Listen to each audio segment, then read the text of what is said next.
John Les here of Les Archery Adventures. Series testing, successful hunting. I've got another broadhead to test here today. It's one that's been around for a while and I actually used on a number of hunts back in the day. It's the Rocket Meat Seeker. Okay, it's a pretty cool name, Meat Seeker. And so I'm going to be putting it to the test using my regimen for 2025. I know I'm already in 2026, but I have a few broadheads that I still have left over that I've done most of the testing using the older regimen, which is still awesome. And so I want to finish those out and post those at the start of this year while I'm getting my 2026 regimen up and going. I've got a whole big old batch of broadheads ready to test with that regimen. Before I go on, I want to give a plug to a company that my buddy started recently called archerycoffee.com. He's in the outdoor industry and has a passion for coffee. And so he started this company and sent me some samples. And man, it's really good, okay? I've been pounding this stuff, okay? There's all kinds of different varieties and beans and stuff, but it's all really top tier. And he gave me a discount code. So if you go to their website, archerycoffee.com, and you use LUSK10, you could save 10% on any order. So check them out. So let's zoom on in here and go through some of the design features and specifications of this Meat Seeker and then put it to the test. Here's a good look at the Meat Seeker. Man, what a sleek, compact, streamlined looking design. Love that. Spins very well. Let's break it down. Start with the materials. First of all, it's got a titanium ferrule, and then it's got stainless steel blades and a stainless steel, very small to help with penetration, chisel tip. And the edges of the chisel tip align with each of the blades, the main blades of the broadhead, just to maximize penetration. So they stay in the same cut line. The blades, they say, are newly designed and stronger than they were before. I don't know when they're comparing it to, but it says they're stronger and newly designed. So hopefully that's the case. They're 0.040 inches thick. So pretty thick blades, even though they're pretty unsupported and narrow, as you see when we open it up. It's nice to know that they have that thickness of 0.040 inches. In the closed position, the cutting diameter, by my measurements, comes out to just about 0.7 inches. So nice streamlined design, looks pretty much like a field point there if you look at it. Now another thing, that the ferrule is free spinning, okay? So you can just, like I'm spinning the whole ferrule there. This whole part just spins around. That they say is just going to aid in flight. It can align however best the wind suits it, like that. Might aid in penetration, not sure about that. And then you see that the blades are held in place by a band. You got a rubber band back here in the back, and there's a really tiny little hook on the back end of each of the blades that the rubber band lines up with. So what I do is I put the rubber band on my arrow, and then I screw this on and then just slide the rubber band up over these edges. But I'll tell you, I don't really like it. I mean, it's really easy for one of these to come off and you don't even notice. That can happen in your quiver. It can happen when you brush against something. It's just not my favorite blade closure mechanism right there. Pretty sensitive. Now the way it works is when there's impact right here on the tip, you can see it forces this plunger type tip back, and that's what begins to open the blades. So it opens them up and the band rolls off or pops off, and then the blades come to their full cutting diameter there. And their full cutting diameter is 2 inches. So 2 inches with 3 blades, that's 3 inches of cut. That's a lot of cut. Now you look at these blades, they're pretty long and unsupported, so I'm not sure how durable they're going to be. There's a little bit of a flat spot toward the top. It's got a slight angle to it, and then it drops back at an even greater angle.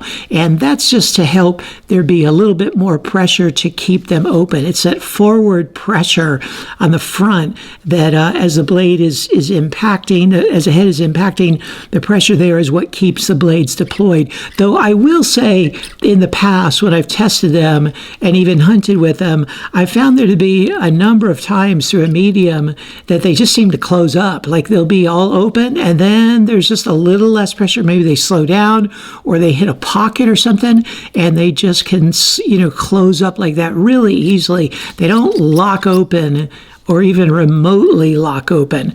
And so that's good for penetration, because they might, come down like that, and they're still cutting while they're like that. That's like a 0.7-inch cutting diameter cut, but it's not going to be the full cut for some of the medium that it's cutting. Now, another thing I want to note is they're not barbed. The blades come back more than 90 degrees, so they're not considered barbed. But I will say, man, that is difficult pulling out of a target.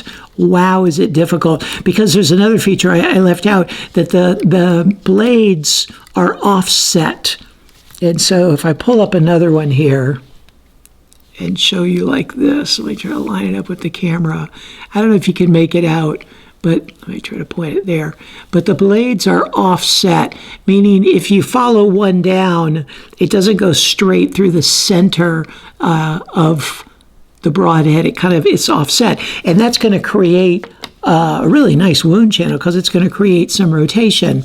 But as it creates rotation in your target, then you try to pull it out, and man, there's not much of an angle to that blade, right? It's not like they're coming back this far to where let me get on camera, this far to where it's really easy to pull them out. Man, it's almost 90 degrees, and they're not sharpened on the back, and there's 3 of them. So it rotates to a new place that's not been cut, and then you got to pull it back out. So I'm just warning you, man, be really careful in what you shoot them into. I like to cut my targets in half, and so it goes through half of it, and I can just unscrew it and then pull out the arrow. It's a lot easier that way.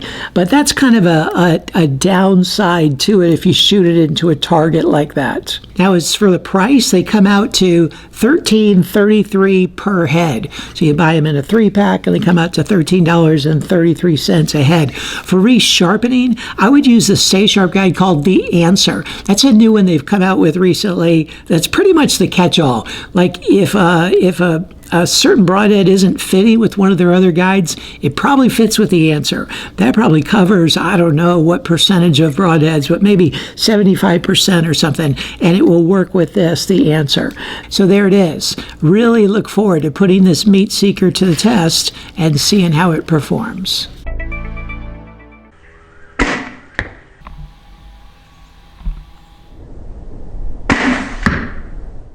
The Meat Seeker just clipped the 10 ring. It took 191 grams of force to cut through the wire, which is a 10 on a 10-point scale, plus a bonus of 0.09 points for being under the threshold of 200. It penetrated 9 1/4 inches, which is really good. However, you can see from this image the blades are completely closed, and this is exactly what I referenced earlier. On impact, the blades opened very well. They reached their full cutting diameter on the initial impact.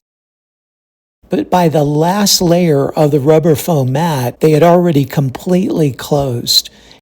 And so the entire penetration into the gel, the blades were completely closed. So for penetrating, this is a really great head.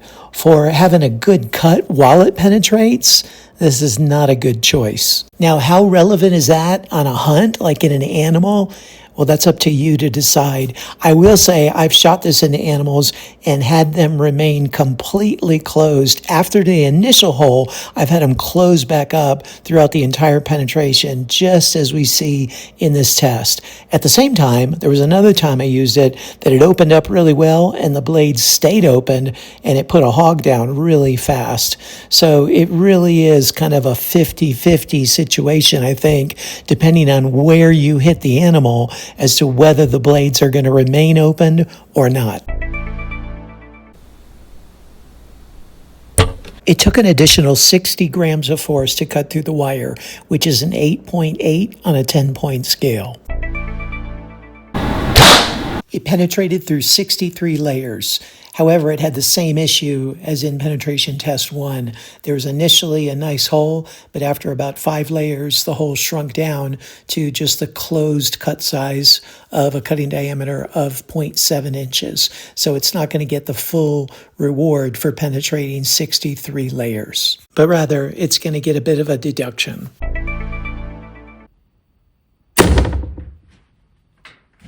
It rotated 90 degrees at 12 inches. The head is in excellent condition after the 3 shots through the MDF. And here it is after the 2 shots in the seal plate. And man, the head is just in almost perfect condition. There's a slightest bit of edge chatter on the blades. And then you can see the holes, nice 3 blade holes. Of course, it didn't open to its full cutting diameter because of the resistance of the steel plate. And you can see a bit of rotation due to those offset blades as well. Really impressive.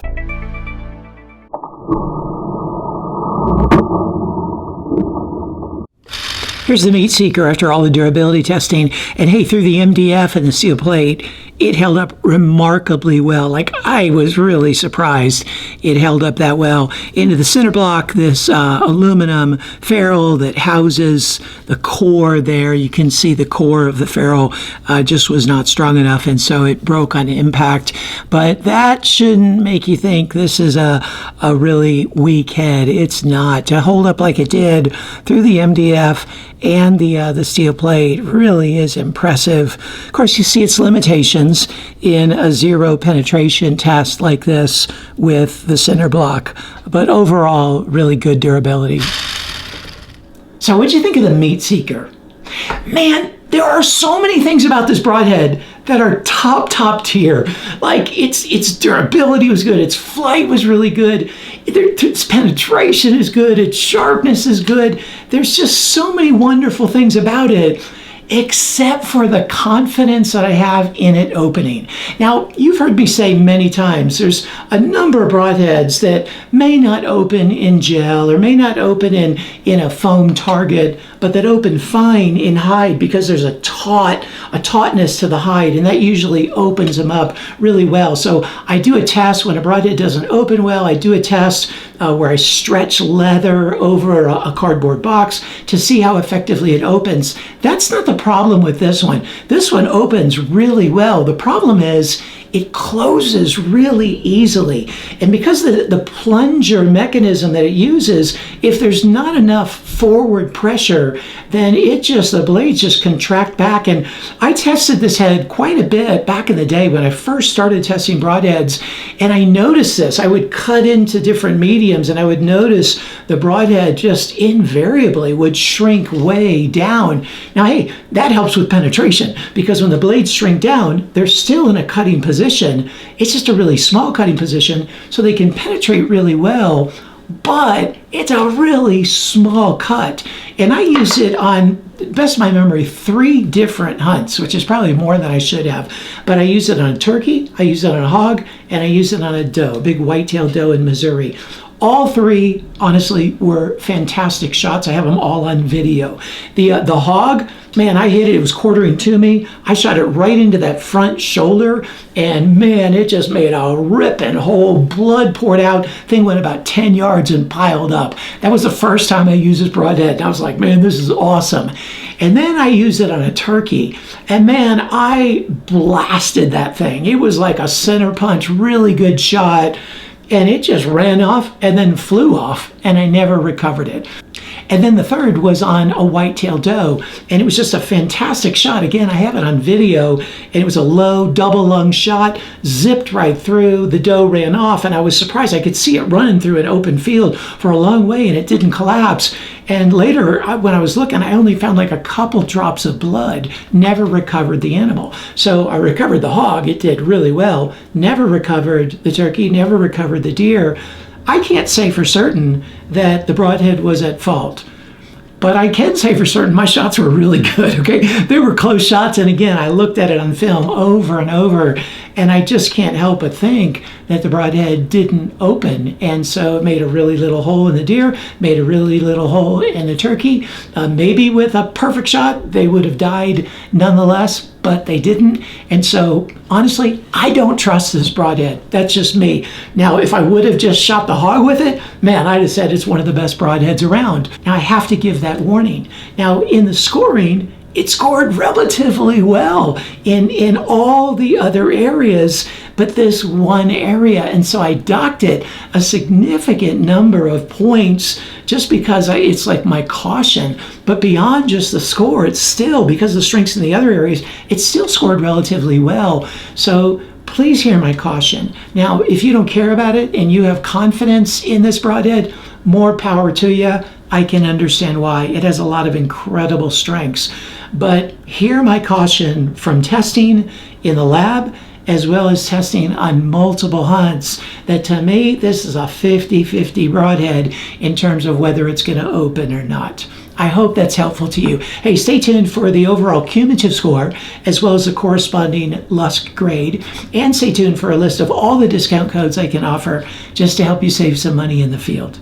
Thanks for tuning in. Look forward to seeing you next time.